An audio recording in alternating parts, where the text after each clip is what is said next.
Welcome in, everyone. Ready for another deep dive? Today, we're exploring a guided meditation from kindredsoulsearch.com. They're known for, well, kind of blending mindfulness with some interesting concepts. Yeah, and this one really stood out to me. It's like it takes this sensory journey, right? But then it ties it into these big questions about like consciousness itself. Yeah. It's not just reading a thought experiment. It's like you're living through it. Okay, now you've got me hooked. So, how does this meditation, how does it actually work? So it starts you off in a really familiar place. Imagine you've just finished work. It's a beautiful spring day.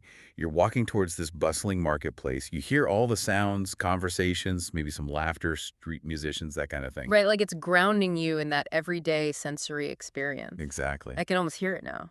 Exactly.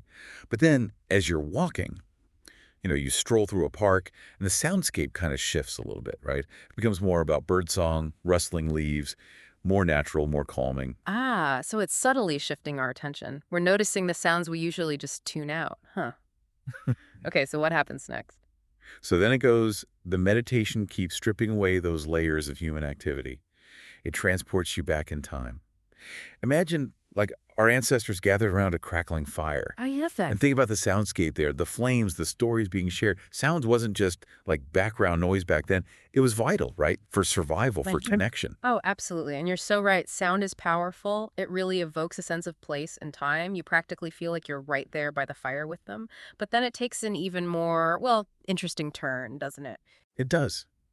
It asks you to imagine a time before any human or animal sounds even existed. Like when the only sounds were those raw, elemental forces of nature, crashing waves, wind, maybe a thunderstorm now and then. It's about like encountering the world through sound in its rawest form. So we're talking what? A time before life itself, before the atmosphere could even carry sound waves as we know them.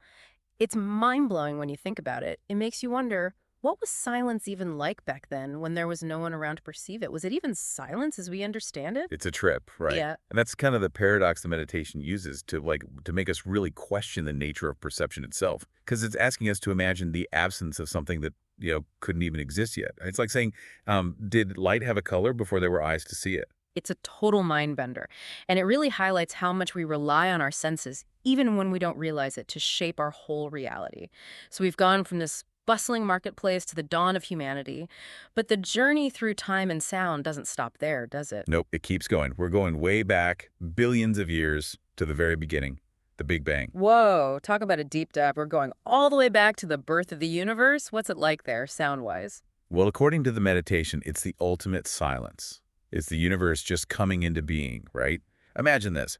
Sudden burst of energy, light exploding outward, the fabric of space-time, everything. Okay, chills. Even without any sound effects, that image, that's powerful stuff. Vast, powerful, and silent. Exactly. And the meditation uses that silence as the backdrop for what comes next, the emergence of life on Earth. So from the silence of the pre-universe, now we're fast-forwarding billions of years to a much quieter but no less amazing event, life arising on Earth. It's wild to think how different our reality would be without sound. Like, what kind of consciousness would even be possible? It's a huge question, right? Scientists, philosophers, they've been wrestling with that for centuries, and I don't know if we'll ever have a definitive answer. But I do think that these thought experiments, they help us appreciate just how complex our own existence really is. But before we get too far ahead, let's get back to the meditation. Of course, please, lead the way. Right, so the meditation goes on to describe what Earth was like back then, how it gradually cooled down, formed oceans, and then that incredible moment when the first single-celled organisms appeared. It's just amazing that all life as we know it, everything, came from these tiny microscopic beginnings. But I'm so curious, if we could go back to that time, what would it have been like to actually be there? What would we have sensed? Would it be as silent as we imagine? That's where it gets really interesting. See, the text highlights how those very first life forms, they probably experienced the world mostly through touch. No Mhm. sight, no hearing, just this rudimentary sense of pressure, temperature, maybe chemical changes around them. Wow, to exist in a world defined by touch. I mean, it's almost impossible for us to even fathom that with how much we rely on our sight and hearing. It makes you wonder if our very definition of intelligence, if it's not kind of biased towards the senses we prioritize. That's a really good point. If touch was the dominant sense for early life, would our ideas about intelligence be totally different today? Definitely something to think about. And the meditation even suggests that the order in which our senses evolved has shaped how life experiences the world. Okay, so touch came first, then what? What other sensory dimensions opened up as life evolved? Did the world become louder, so to speak? Well, as organisms got more complex, they developed the ability to detect light. Now, this wasn't vision like we know it, not at first. More like imagine perceiving only shades of light and dark, shadows, maybe shapes, moving around in this watery environment. So it's like going from a pitch black room to suddenly seeing these blurry outlines. You'd get some sense of your surroundings, but still a very limited perspective. Exactly. And this is a key point about how perception evolved, right? It's this step-by-step process Mm. building on itself over millions of years. So from touch to a basic sense of sight, what came next in this sensory symphony? Well, that's where things take a really interesting turn because the meditation jumps from these more basic senses to the development of something uniquely human, language. Language. Okay, now that is a huge leap forward. It's like going from a simple melody to a full-blown orchestra. What does the text say about how language emerged and how it changed our perception of reality? It's amazing to think about, right? Language, it's so fundamental to us now, but for billions of years, life on Earth evolved without it. So what does the meditation say about that shift, that change? Well, it basically says that, that ability to communicate through spoken words, that was like a pivotal moment in human evolution Hmm. because it allowed us to share ideas, to tell stories, to pass down knowledge from one generation to the next. It's like language became this way of like shaping and sharing our realities with each other. And that shared reality, being able to connect on that deeper level through language, that's what makes us human, isn't it? It's what sets us apart. Exactly. And it goes even further. This meditation, it suggests that emotion itself, it's like a sensory experience, Yeah. a fifth dimension that colors our whole perception of everything. Okay, hold on. A fifth dimension. Now you've got to break that down for me. What does that even mean? Emotion as a fifth dimension. Okay, so think about it this way. We experience the world through our senses, right? Sight, smell, touch, taste, hearing. They give us all this raw data about our surroundings. But it's our emotions that really give that data meaning. Like Yeah. they shape how we interpret things, how we interact with others, all of it. So emotions are kind of like a filter then.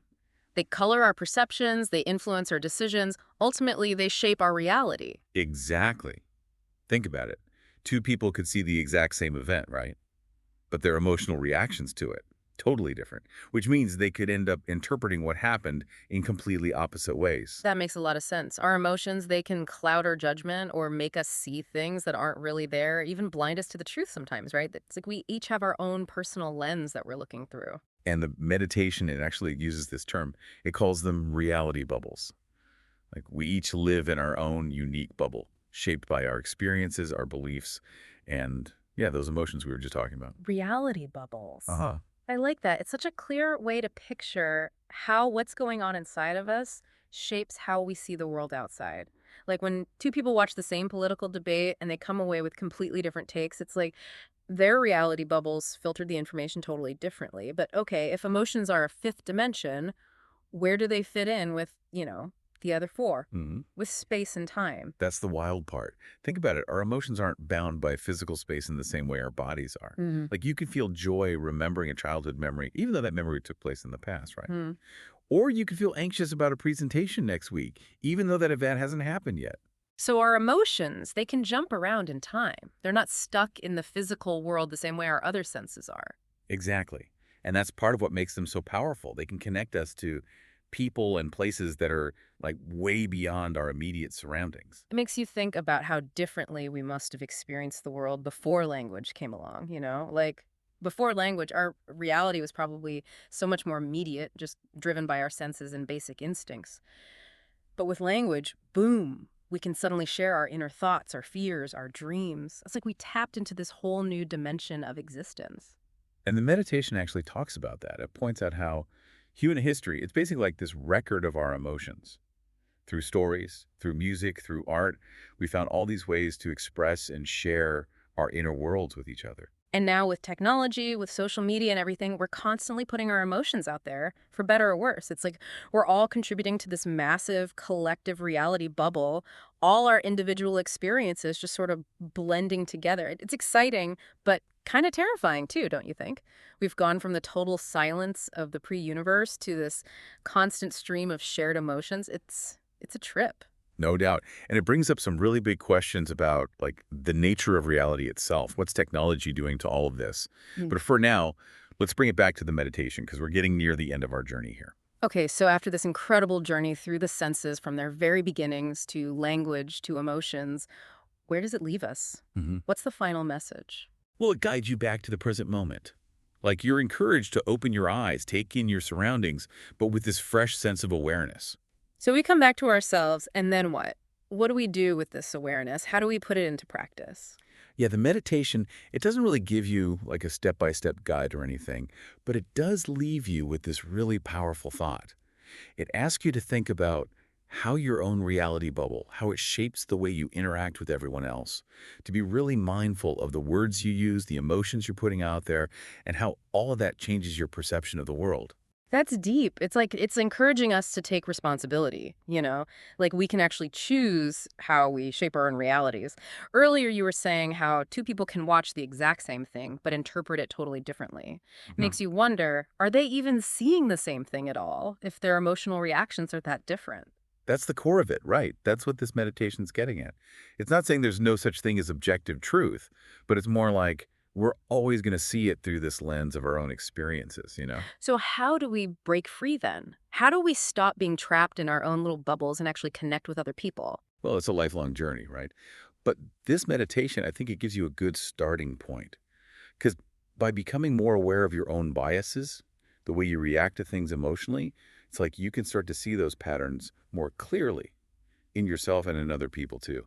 So it's not about like getting rid of our emotions completely, but understanding how they influence the way we see things. Exactly. And when you can Mhm. do that, when you can understand that, that's where you can start to cultivate real empathy, more compassion for yourself and everyone around you. Wow. That's a really powerful message. It's a lot to think about as we wrap up this deep dive. But I'm left with one final question for you, our listener. How would you describe your own reality bubble? What are those sounds, those sights, those emotions that color your experience?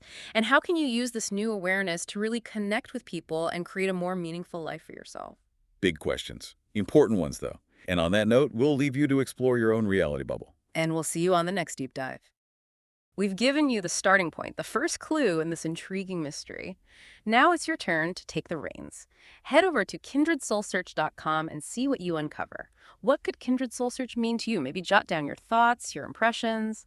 Consider this deep dive your launch pad, the first step on a journey of discovery.